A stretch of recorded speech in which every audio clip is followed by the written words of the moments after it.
감사합니다. 조명 살짝 조금만 더 켜주셔도 좋을 것 같아요. 네, 조금 더 이렇게 환하게 뵙고 싶어서 저희 오늘 그 제목 어디까지 내려놔야 할까라는 제목으로 함께 말씀을 좀 나눠보려고 합니다. 어디까지 내려놔야 될까요? 그 기독교계에서 아주 베스트셀러였던 책이 한 권 있습니다. 내려놓음이라는 책인데요. 아시는 분들은 아시고 좀 생소하신 분들이 있으실 건데 이 책이 어떤 책이냐? 15년간 몇 쇄가 됐을까요? 389쇄가 됐습니다. 엄청 잘 팔린 책이죠. 내려놓음. 이 내려놓음의 저자 이용규 선교사님은 그래서 결국 뭘 내려놓으셨냐? 이분은 서울대 나오시고 하버드 박사학위를 받으신 다음에 교수직을 내려놓으시고 몽골 선교사가 되셨어요. 그러면 그 내려놓음 책 안에 내려놓음에 대한 이야기들로 넘칩니다. 최신형 노트북도 내려놓으시고 다 내려놓으셨어요. 근데 그 내려놓음이 추구하는 방향은 이게 뭐 억지로 내려놔라, 그래야지 복을 받는다 이런 느낌이 아니라 하나님 은혜 가운데 내가 내려놨더니 결단했더니 내 내려놓은 그 빈 자리를 오히려 하나님이 채우시더라. 내가 아무리 손으로 꽉 잡으려고 해도 잡아지지가 않더라. 이 내용입니다. 내려놓음이 389쇄가 되고 그 이후에 책이 한 권 더 나왔습니다. 같은 선교사님 더 내려놓음이라는 책입니다. 제가 특별히 이 책 제목이 기억나는 이유는 12년 전에 제가 청년부에 처음 올라갔을 때 갑자기 뭐야 나이 계산할까?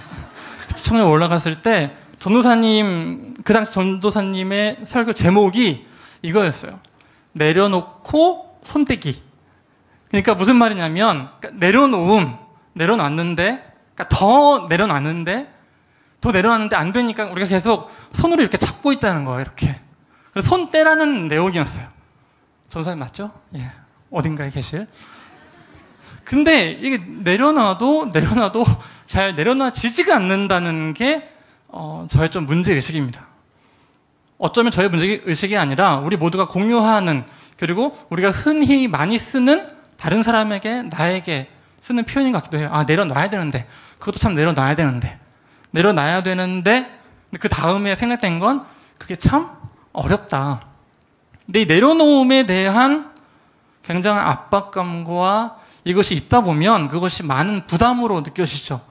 그래서 내려놓고 끝까지 내려놓다 보면 때로는 이런 고민. 내가 교회를 다녀서 예수님 잘못 믿어가지고 예수님 때문에 이렇게 힘들게 살잖아요. 예수님한테 이런 얘기를 할 때도 생긴다는 거죠. 우리 이제 신대원 전사님들이 흔히 예수님께 많이 하는 탓. 예수님 때문에 저 이렇게 됐잖아요. 너무 감사하지만 너무 뭐 이런 느낌인 거예요. 그러니까 교회를 다니니까 오히려 피곤한 거예요. 오히려 옛날에는 이 내려놓을 생각 안 해도 됐었는데 그러다 보니까 피곤해지는 거죠. 자, 오늘도 이 본문 속에 있는 제자들은 내려놓고 예수님을 따라갑니다. 예수님 내려놓고 따라가요.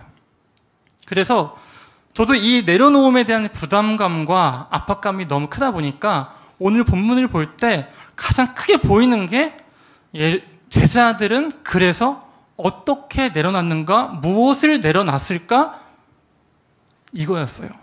이게 마가복음 1장 18절입니다. 곧 그물을 버려두고 따르니라. 이 사람들의 직업은 어부였습니다. 근데 어부가 그물을 버려두고 따른다는 것은 자신의 생업을 버려두고 따르는 것이죠. 자, 근데 이 사람들이 누구냐면 시몬, 그리고 그 형제 안드레. 여기서 시몬은 베드로의 다른 이름이 시몬입니다. 그러니까 베드로와 형제가 이 형제 안에서 배 동업을 하는데 이 동업하는 그물을 버려두고 예수님 따르기 시작한 거예요. 자, 그 다음에 예수님이 또 다른 제자들을 부르러 갑니다. 그리고 그들도 결국 무언가를 내려두는데 그게 뭐냐? 20절입니다. 곧 부르시니 그 아버지 세베대를 품꾼들과 함께 배에 버려두고 예수를 따라갑니다. 이 사람들이 누구냐? 세베대의 아들 야고보와 그 형제 요한이에요. 야고보와 요한은 뭘 내려놨냐? 이 생업의 현장을 떠날 뿐더러 그 생업의 현장 가운데 있는 자신들의 아버지와 품꾼까지 버려두고 갑니다. 근데 이게 놀라운 게 이게 어떻게 따라가냐? 예수님이 따라오라고 하자마자 바로 버리고 따라가요. 즉각적으로 반응해서 자신의 삶의 현장을 이탈해서 예수님 따라갑니다. 그러니까 제자들의 어떤 이 결단과 헌신이 너무나 멋있고 한편으로는 그것이 부럽고 한편으로는 그것이 부담이 되는 것 같아요. 저는 개인적으로 그것이 좀 부담이었습니다.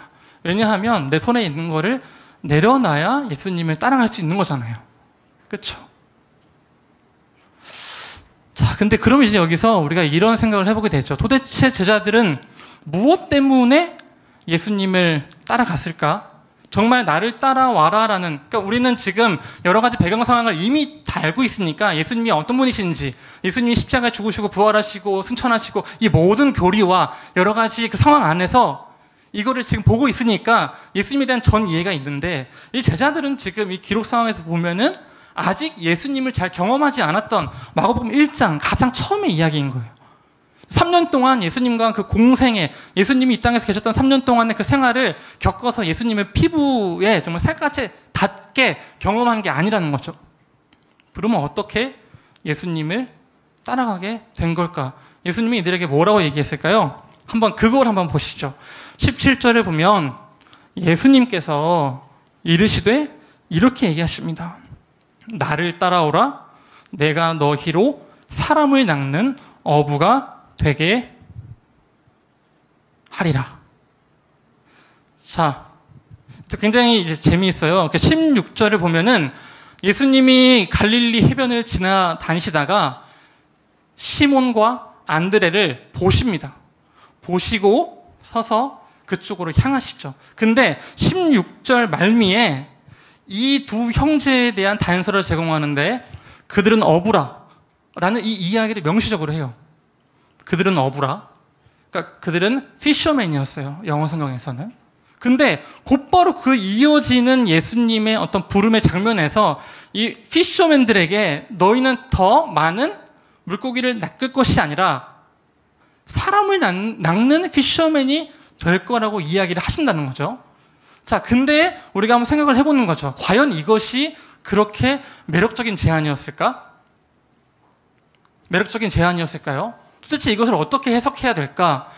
제자들이 예수님을 따라갈 때 이 모든 것을 버리고 갈 만큼 예수님은 뭔가 환상적인, 그리고 뭔가 획기적인 제안? 아니면은 뭐 세상을 들었다 놨다? 어떤 제안이었길래? 자, 사실 예수님이 하신 이 말씀 어디서 오는 거냐면 구약의 예언에서 옵니다.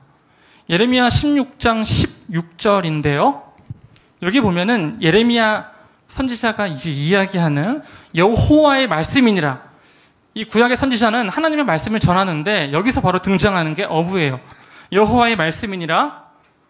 보라, 내가 많은 어부를 불러다가 그들을 낚게 하며, 이 얘기를 하거든요. 그 뒤에 가면 포수를 불러다가 그들을 모든 산과 모든 언덕과 바위 틈에 사냥하게 한다. 근데 여기서 어부는 그들을 낚게 해요. 이게 무슨 말이냐면 그 전 맥락을 보면 이스라엘 백성들이 지금 고통을 받고 힘들어하고 있잖아요. 그러니까 그들을 구원하는 게 누구냐? 내가 어부들을 부르겠다, 이 얘기를 하시는 거예요. 이 구약에서 하나님이 예레미야 선지자를 통해서 그렇게 말씀하셨는데 신약에 이르러서 마가복음에서 예수님은 제자들을 향해서 너희가 바로 이 어부의 역할을 해라. 그러니까 우리는 이걸 보면서 우리도 그 어부의 정체성, 구약에서 얘기한 하나님의 일, 이 땅을 구원해 나가는 세상의 빛과 소금으로서의, 그리고 산 위에 올라가 있어서 불이 켜지면은 모든 사람들이 그 빛을 바라볼 수밖에 없는 산 위에 있는 동네, 그것이 바로 그리스도인의 사명이고 교회구나. 이거를 우리는 뭔가 연결되면서 우리에게 적용을 시킬 수가 있어요. 제자들도 그랬을 수 있겠죠. 제자들도 그랬을 수 있었을 것 같아요. 하지만 저는 이 제자들이 이 원대한 사명을 단번에 이해하고 그것들을 확실하게 가슴속에 품어서 사명으로 소명으로 받아들였기 때문에 따랐다라고는 생각하지 않으려고 합니다. 왜냐하면 이 마가복음 1장부터 시작되는 큰 맥락에서 제자들은 어떻게 묘사되냐? 성경은 제자들이 이렇게 훌륭했기 때문에 예수님을 따라갔다. 제자들은 모든 것을 버렸기 때문에 정말로 나온 것처럼 자신의 생업과 부모와 그리고 그 품꾼들, 돈이 들어가는, 그러니까 사실은 이건 기회비용을 버리는 거잖아요. 내가 그 시간에 다른 걸 할 수 있는데 그 모든 걸 버렸기 때문에, 이 헌신이 있기 때문에 따라갔다. 너희도 그렇게 하겠느냐? 이 질문을 지금 계속 하는 게 아니라고 생각하기 때문이에요. 마가복음에서는 제자들이 때로는 믿음의 헌신과 결단을 보여주지만 때로는 예수님으로부터 책망을 듣습니다. 자, 제가 지금 무슨 말을 하려고 하는 걸까요? 내려놔야 따라가는 것이 논리적 순서로는 맞아요. 근데 내려놓을 때 어떤 마음으로 내려놨을까? 어떤 마음이었기 때문에 그거를 의도치 않게 내려놓을 수 있었을까? 저는 그게 완전한 헌신과 결단이 아니라 조금은 부족하더라도, 조금은 덜 완성되었다 하더라도, 비록 내일 밤 내가 왜 그 자리에서 나왔지?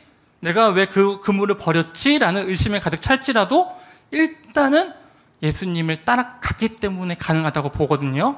근데 그게 왜 그런 거냐? 왜냐하면 이 제자들은 예수님을 바라봤기 때문입니다. 자신이 손에 쥔 것이 아니라. 자, 오케이. 여기까지만 하고요. 제가 하나 이야기를 들려드릴게요. 제가 예전에 영화 같은 그런 경험을 한번 한 적이 있습니다. 정말 영화 같았는데요.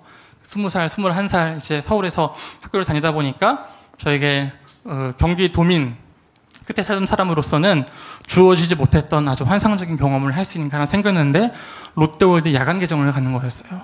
그 대학 때 그 어떤 느낌, 그 벚꽃이 피는 그 중간고사, 그 중간고사 때는 그 체험학습도 많이 없고 학생들도 많이 없고 대학생들은 공부하니까 안 와서, 저는 공부만 포기한다면은 롯데월드 야간 개장을 정말 잘 즐길 수 있는 그런 환경이었던 거예요.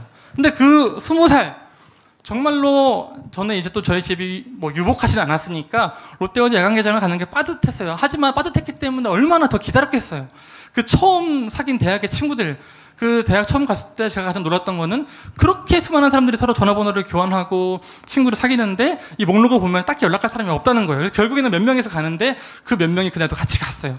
형제 몇 명, 자매 몇 명. 약간의 그 설렘과 벚꽃이 흩날리면서 그 놀이공원까지 있으니까 뭔가 놀이공원 때문에 이게 기분이 약간 좋은 건지 긴장되는 건지 잘 모르는 그때, 제가 그때 시기가 있었는데 이제 저녁이 되니까 집에 가야 되잖아요. 근데 그때 어떤 분께서 이제 물어보신 거예요. 지금 몇 시지? 근데 제가 그거에 너무 빨리 응답을 하고 싶어서 시계를 보려던 순간에 제가 갖고 있던 콜라를 제 옷에 쏟았습니다. 말 그대로 그거 아시죠? 이렇게 몇 시야?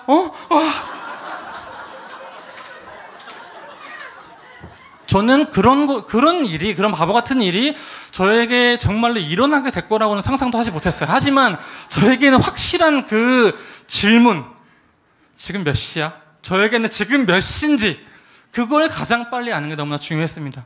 그래서 제 옷에 콜라를 쏟았어요. 물론 제자들과 이거를 비교하긴 좀 그래요. 하지만 저는 어떤 것에 더 집중하느냐가 바로 이 바보 같은 일을 할 수 있는, 하지만 이 바보 같은 일은 절대 바보 같은 일이 아니게 되는 결과를 맞게 된다고 생각하거든요.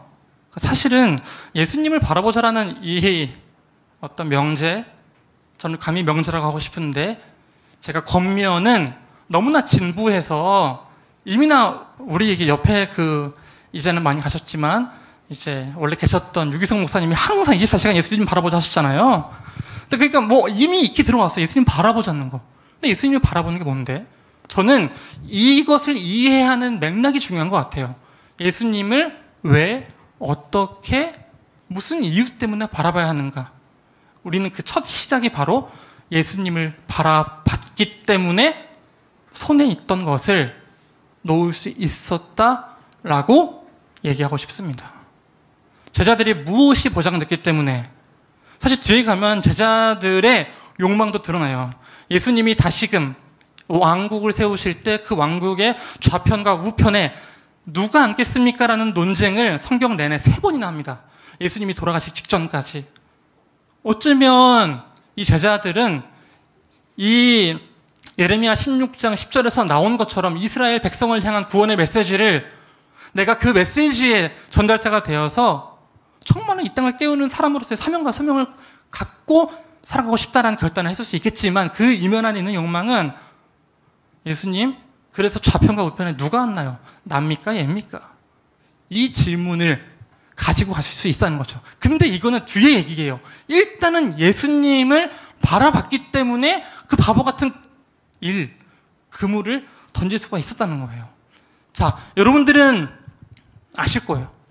왜 여러분들이 여기에 지금 앉아 계시는지, 왜 리더로 헌신하시고, 왜 엘더로 헌신하시고, 왜 내가 그리스도인이라는 이름을 가지고 살아가기로 결단하셨는지. 그때의 그 처음은 강렬한 부르심과 예수님에 대한 만남. 근데 우리는 이것들을 생각할 때 그거는 그때 이야기고 이제는 지금이라고 얘기를 할 수 있다는 거죠. 근데 생각해보면 예수님을 바라본다는 것은 단순히 그 시작점에 한 번의 그 부르심 이후에는 내가 한번 불렀으니까 그거 기억해. 그게 아니라 끊임없이 이어지는 선순환 안에서 우리는 손을 놓게 된다는 거예요. 근데 맞아요. 그리스도인들은 결국엔 손에 쥔 것을 놓고 살아가야만 합니다.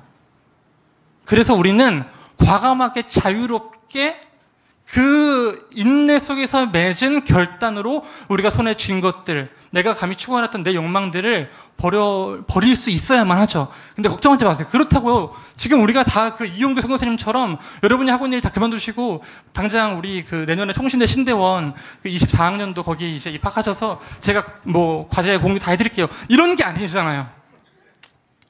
여러분들의 삶의 터전 안에서, 여러분들의 삶의 현장 안에서 그 뒤에 가보면은 되게 재밌는 게 베드로가, 안드레가, 그리고 그 세베대의 야고보와 요한이 다 버리고 나왔죠. 근데 성경을 읽다 보면 베드로의 장모도 등장하고 세베대가 또 등장하고 야고보, 요한의 엄마도 등장해요. 다 같이 살아가며 사는 거거든요. 근데 이제 여기서 우리한테 말하려고 하는 메시지는 무엇인가? 우리는 언젠가는 버려두고 떠난다. 그리고 버리고 떠나야 한다. 근데 어떻게 버리고 떠나는가? 버려야만 떠난다가 아니라 예수님을 바라볼 때 손에 있는 것을 놓치게 된다. 더 중요한 것이 생겨서. 정말 중요한 약속이 생기면 내가 그 시간의 타임에 무엇이 있든 그걸 비워요. 그걸 비웁니다. 그래서 시간은 나는 게 아니라 내는 거다. 이런 말이 있잖아요. 제가 많이 하는 말이긴 한데 죄송합니다. 시간은 나는 게 아니라 내는 거죠. 자, 그럼 예수님을 바라본다는 거, 근데 이게 너무나 좀 추상적인 것 같다라는 생각이 좀 많이 듭니다. 그래서 예수님을 바라본다는 것은 무엇일까? 이 이야기하는 예시를 하나 성경에서 찾아보도록 할게요. 요한복음 21장에 가보면 베드로 이야기가 등장합니다. 근데 이 베드로가 누구냐? 아까 얘기했던 자신의 그물을 버려두고 예수님을 따르는 사람이에요. 근데 이 베드로는 복음서 안에서, 성경 안에서 제자들 중에서 가장 많이 등장하는, 그리고 힘있고 영향력이 있는 지도자입니다. 자, 근데 이 베드로 동시에 예수님을 배반한 장면이 그대로 들어가 있는 것도 베드로입니다.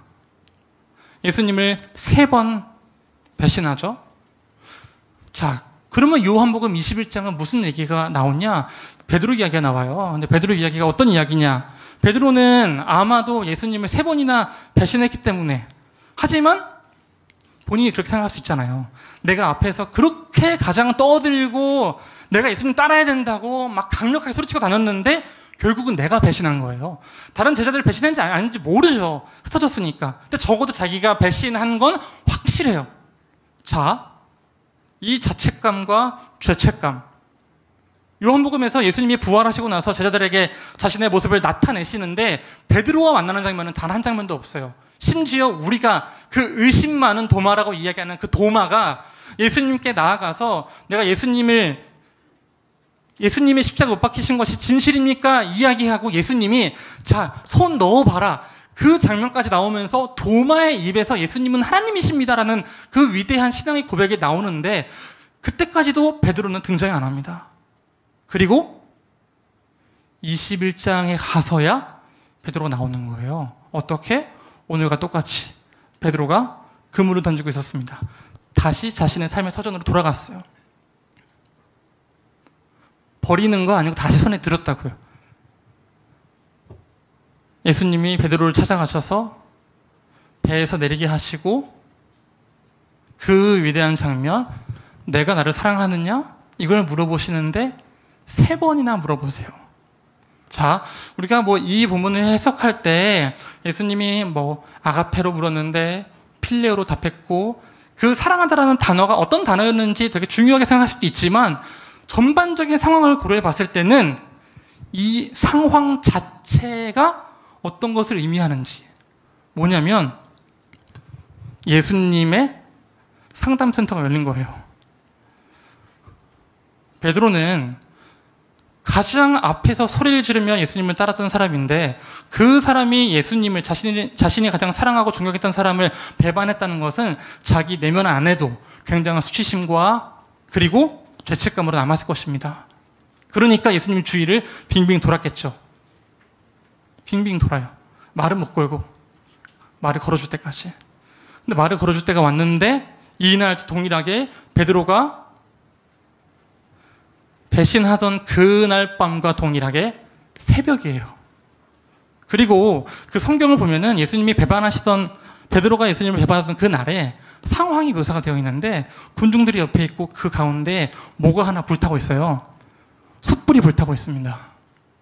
요한복음 21장을 보면 예수님이 숯불에서 떡을 굽고 계세요. 베드로는 어떤 생각을 할까요? 예수님과 대화를 한 번 한 번 주고받을 때마다 자신이 예수님을 배반했던 그 날을 다시금 떠올리게 될 것입니다. 정확히 베드로는 예수님을 3번 부인했고 예수님은 베드로에게 다시 3번 질문을 합니다. 무엇일까요? 저는 그 3번의 대화 가운데서 베드로가 첫 번째 대답을 할 때, 두 번째 대답을 할 때 목소리의 어조와 톤이 점차 바뀌어 갔다고 생각합니다. 처음에는 조금은 자신이 없을 수도 있겠죠. 두 번째는 나한테 왜 이렇게 물어보시는 거지 하면서 의구심이 들었을 수도 있습니다. 내가 주님을 사랑하는 줄 주님께서 아시나이다. 하지만 다시금 예수님이 마지막 질문을 던지실 때 베드로는 자신의 마음을 다해 이전에 있었던 그 3번의 부인을 떠올리면서 그 모든 것이 다시금 회복되는 시간이었을 것입니다. 자, 예수님을 바라보고 있는 시점이죠. 근데 제가 포인트를 맞추고 싶은 건 바로 그 다음 이야기입니다. 예수님은 베드로에게 새롭게 베드로가 태어났잖아요. 다시 모든 상처와 이 마음 안에 있는 어려움을 회복하고 새로운 사명을 부여해 주십니다. 젊어서는 너가 그러지 않았지만 나이 들어서는, 그래서 결국에는 내 양을 치고 내 양을 먹이고 다시금 베드로를 파송하시는 거예요. 새로운 사명을 부여해서. 베드로는 그러면 힘차게 모든 것을 할 수 있겠다는 마음으로 옛날에 그물을 버려두고 따랐던 것처럼 다시 따라가겠다 고백했을 것입니다. 그런데 문제는 바로 여기에요. 요한복음 21장 20절. 베드로가 돌이켜 예수께서 사랑하시는 그 제자가 따르는 것을 보니, 이 사람이 누구라고요? 그는 만찬석에서 예수의 품에 의지하여 주님을 파는 자가 누구오니까 묻던 자더라. 최후의 만찬을 할 때 예수님 옆에 기대서 예수님 파는 사람이 누구예요? 물어봤던 사람. 요한이에요. 예수님의 사랑을 받는 제자, 예수님 사랑하는 제자 요한. 자, 베드로는 지금 예수님과 다시 관계 설정을 하면서 회복의 길로 걸어가고 있었습니다. 근데 예수님을 바라보던 시야가 다시금 누구에게 간다고요? 예수께서 사랑하시는 그 제자가 따르는 것을 보니, 지금 우리들이 얘기하고 있는데 예수님이랑 나랑 뒤에 누가 따라오는 거야, 한 명. 그게 보인 거예요. 그때부터 시선이 흩어질 때 어떤 일이, 내가 시선을 예수님에서 다른 사람으로 향할 때 어떻게 되는지. 자, 21절 안 나와요. 제가 읽어드릴게요. 베드로가 이렇게 물어봐요. 예수님한테. 그를 보고, 요한을 보고 예수께 여쭤오되, 주님, 그러면 쟤는 어떻게 돼요? 이걸 물어보는 거예요. 요한한테. 쟤는 어떻게 돼요? 예수님이랑 지금 나랑 신나게 지금 우리 둘 얘기하면서 관계가 회복되고 다시금 사랑해.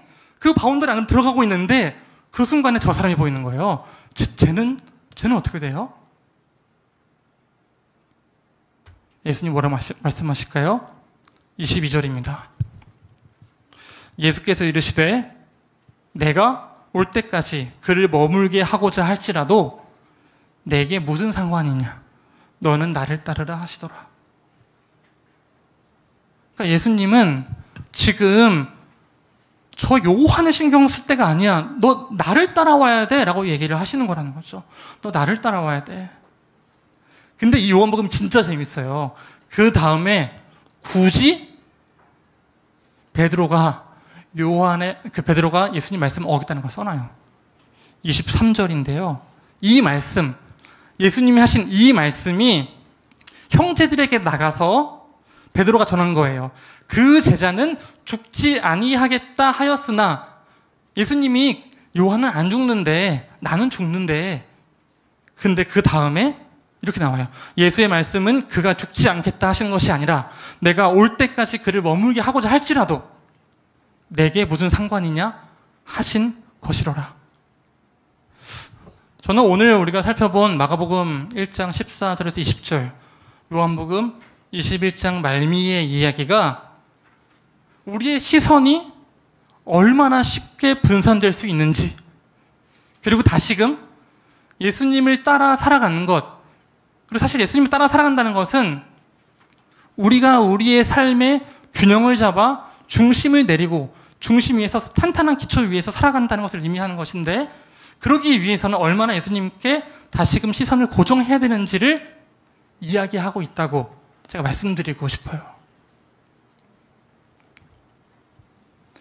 그래서 히브리서 12장 2절은 아주 이렇게 멋진 성경 구절을 우리에게 남기게 됐습니다. 이건 한번 같이 읽어볼까요? 시작! 믿음의 주요 또 온전하게 하시는 이인 예수를 바라보자. 그는 그 앞에 있는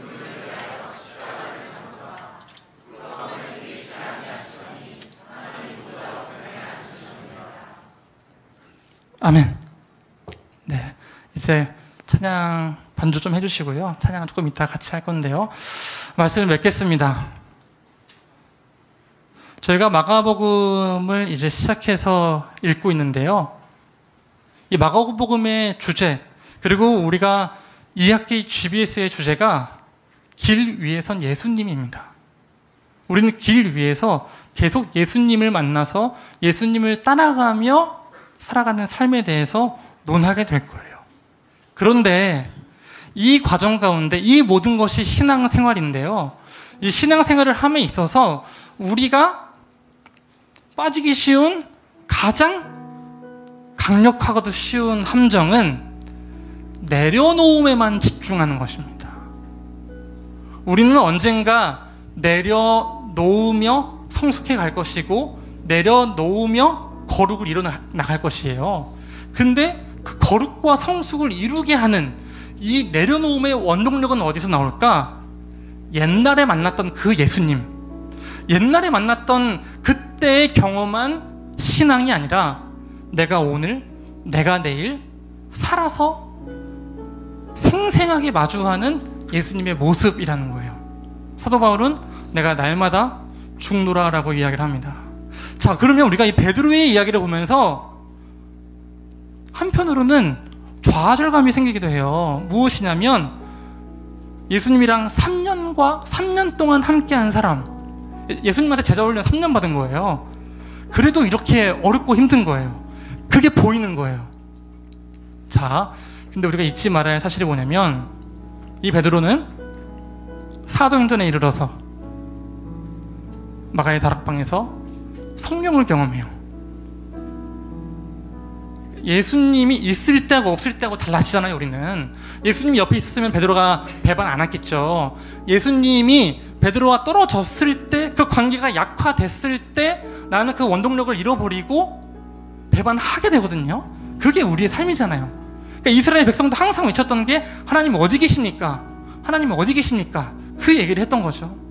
근데 예수님께서 마가복음을 통해서 우리에게 전해주고자 하시는 그 말씀은 예수님이 이 땅에 오셨고 우리에게 복음을 전하셨는데 끝에는 내가 육체로서 너희와 함께할 뿐더러 이제는 성령을 통해서 너희 안에 거함으로 더 이상 나와 분리되는 그 경험, 분리될 일이 없게 하겠다. 베드로가 성령을 경험하고 나서부터는 정말 확실하게 이 사도들이, 제자들이 제자로서의 삶을 살아가게 됩니다. 물론 그 안에서 또 실수도 하겠죠. 하지만 이전까지와는 다른 거예요. 성령이 우리의 길을 밝히시는 거니까요. 자, 그러면 성령 따라 살아간다는 건 뭘까요? 성령은 우리에게 말씀을 통해 말씀하시며 말씀을 통해서 우리가 예수 그리스도를 만나게 하시는 분이십니다. 자, 우리가 정리를 해보자면 예수님을 바라봐야 합니다. 예수님을 어떻게 바라봅니까? 또 뭐 진부한 말일 수 있어요. 우리가 말씀 안에서 성령님이 우리에게 말씀하시는 말씀을 통하여 깨닫게 하시고, 그러면은 이게 내려놔야 된다는 그 강박을 잊고 예수님을 먼저 경험하는 거예요. 예수님은 어떤 분이신가? 예수님이 이런 분이시다. 예수님을 만났을 때 관계가 깊어지고 예수님을 사랑하고 싶어지고 예수님을 사랑하게 되고 예수님이 나에게 더 커지면서 그분이 말하려고 하는 것들이 내 머릿속에 자꾸 생각나고 성령이 우리 마음 안에서 우리를 역동하게 하셔서 이제는 정말 예수님께서 나를 따라오라 하실 때 우리가 손에 있는 것들을 예전에는 의미도 모르고 그냥 딱 콜라를 쏟듯이 얼떨결에 쏟고 왔지만 이제는 그 콜라를 과감하게 내던지고 달릴 수가 있는 거죠. 시간 함께 찬양하겠습니다. 찬양하실 때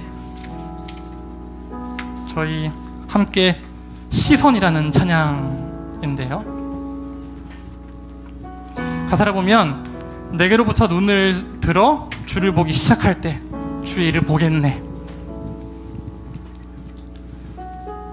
내가 이거를 정말 버려야 됩니까? 라고 혹시나 여러분들 손을 보고 계셨다면 쟤는 어떻게 됩니까?